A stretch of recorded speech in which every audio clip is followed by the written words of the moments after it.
In this section, we learn a few more graphing techniques. The transformation that we learned so far is the translation, the vertical translation, up and down, horizontal translation, moving left or right. So this new topic is stretching and shrinking. So here's the function, the original function f of x is absolute value of x, and it's being stretched. So this function is 2 times absolute value of x. So every value of f is being multiplied by 2. So this is what is called stretching.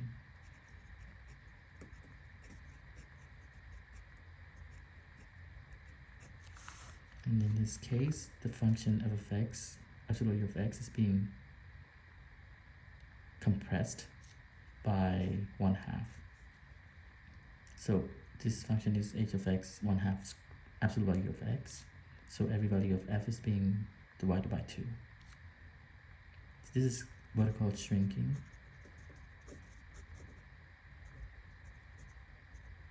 Or in some book, they refer this to what is called compression. The function is being compressed by 1/2. So the general rule is a function is being multiplied by a number a. If that number a is greater than 1, it's what is called stretching. And if it's a is between 0 and 1, it's what is called shrinking. And for horizontal stretching, similarly like when we did the translation, when it's horizontal, it's the opposite effect. So for here, the function is being transformed, but the multiplier a is on the x itself, not on the function. So in this case, if that number a is between 0 and 1, it's stretching. So like this picture, if a between 0 and 1, it's being stretched. And if a is greater than 1, then it's shrinking. Like this example here. Another transformation that we're going to look at is reflecting. There are 2 ways to reflect across the x-axis and reflected across the y-axis. So here's the original function f of x, square root of x, just the top part, and it's being reflected across the axis, the x-axis. This is another function, g of x is negative square root of x. So whatever the function of f, it's negative value of that. So 1 to negative 1, 2 to negative 2. So that's reflected across the x-axis. And for the y-axis, it's, notice the negative over here is outside. The negative here is on the x. They're all underneath the radical. So f of x, the original function here, square root of x, and the reflection across the y-axis of that is square root of negative x. Let's look at a few examples. So here we have the original function, f of x is x squared, and we want to graph the function g of x is negative x squared. So negative is being applied to the function, so it's reflected across the x-axis.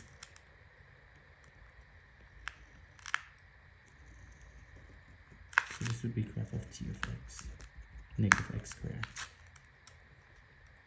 And another function, h of x is 3 minus x squared. So this is the same thing as negative x squared plus 3. So plus 3 means vertical translation. So 3 units up. So 1, 2, 3.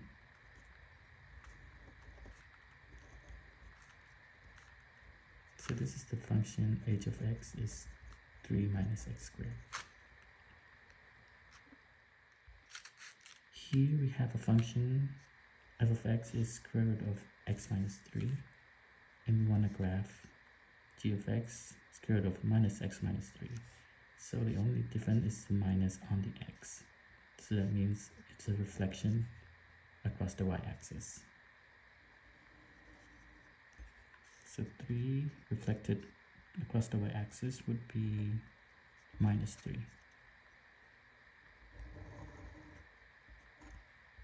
So this is g of x square root of minus x minus 3. Symmetry is not a transformation, it's a property of some special graphs where one half of the graph is the reflection of the other half. So for example, this function, it's symmetrical across the y-axis. So this half is a reflection of the other half. And for this graph here, this one is not a function, but it still has symmetry across the x-axis. So the top part is reflected to the bottom part. So given an equation, we can test whether there's a symmetry across the x-axis or y-axis. So for the symmetry across the y-axis, to do that, we replace x with minus x, and if it results in an equivalent equation, then that's symmetry across the y-axis. And for the symmetry across the x-axis, replace y with minus y, and result in the same equation. That would be symmetry across the x-axis. So, for example, y equal x squared plus 4. If we replace x with minus x, what do we get? We get, since it's square of a minus number, it's also positive. So this is the same thing as x squared plus 4. So this results in the same original equation. So this means the symmetry across the y-axis. So graph of y of x squared plus 4 looks something like this.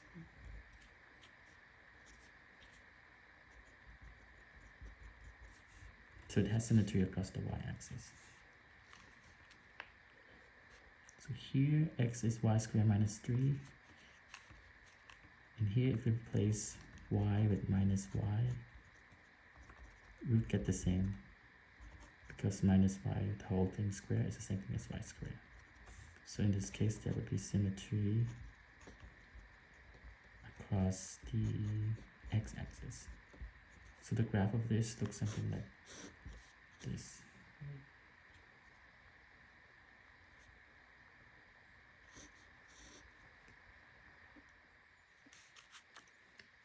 This one, x squared plus y squared equals 16. If we replace minus x with x with minus x, we get negative x squared plus y squared is 16. That's the same thing as x with y squared equals 16. So there's symmetry across the y-axis.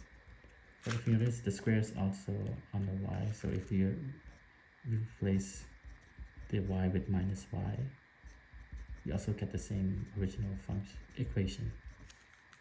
So there's also symmetry across the x-axis.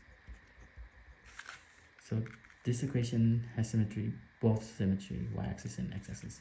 And actually this one is a circle. It's this circle right here. So there's symmetry across the x-axis and also symmetry across the y-axis.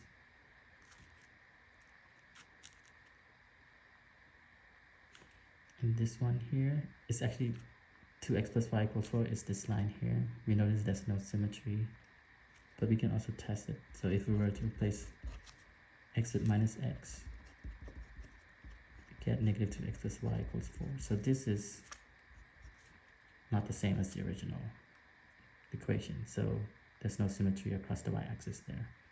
Oh, same thing if you do 2x, replace y with minus y, also results in a different equation than the original. So this one, there's no symmetry. There's another type of symmetry, and it's symmetry with respect to the origin. For example, here this graph, and this part of the graph is reflected to the other part of the graph through the origin. So this part is reflected with respect to the origin. And to test for this symmetry with the origin, we can do by replace x with minus x and replace y with minus y at the same time, and if they result in an equivalent equation or the same as the original equation, then it has symmetry with respect to the origin.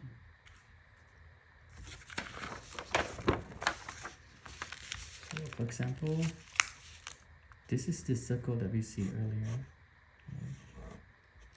So let's replace x with minus x and replace y with minus y. So we get x squared plus y squared equals 16. So it's the same as the original. So that means there's symmetry with respect to the origin.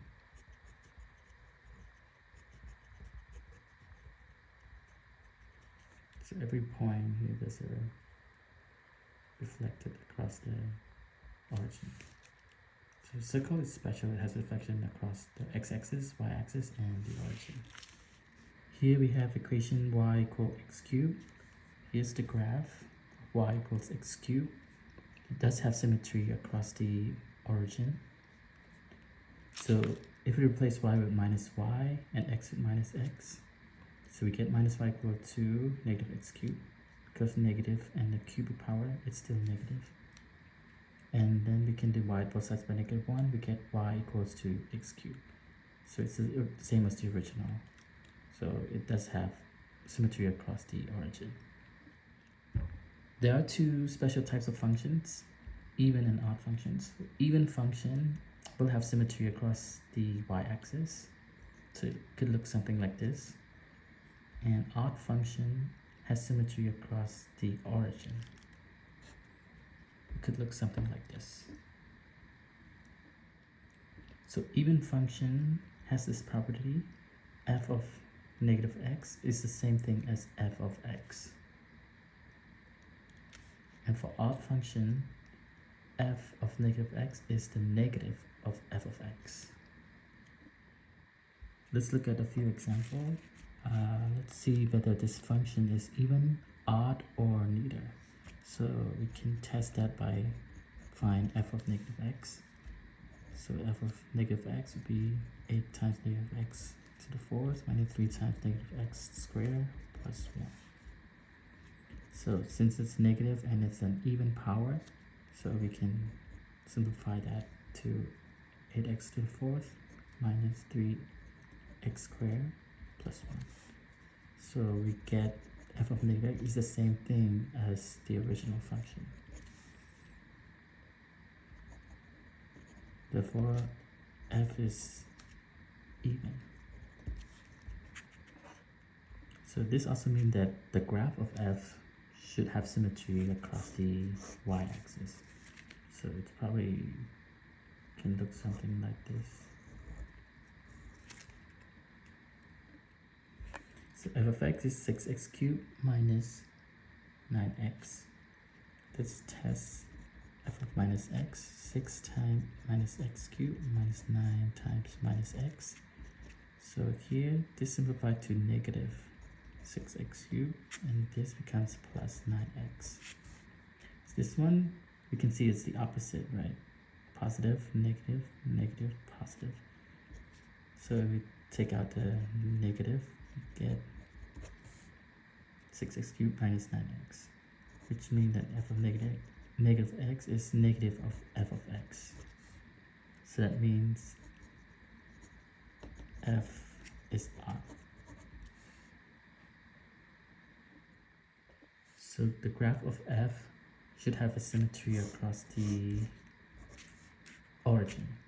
So it could look something like this.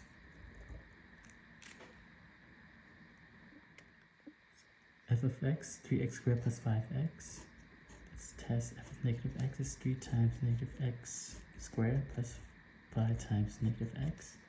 So this simplifies to 3x squared minus 5x. So this one is not the same as the original function. Also, it's not negative of the original either, because this one is the same, but this one is not the same. If we were to take the negative x squared out, the inside here would also be different. So in this case, F is neither even nor odd.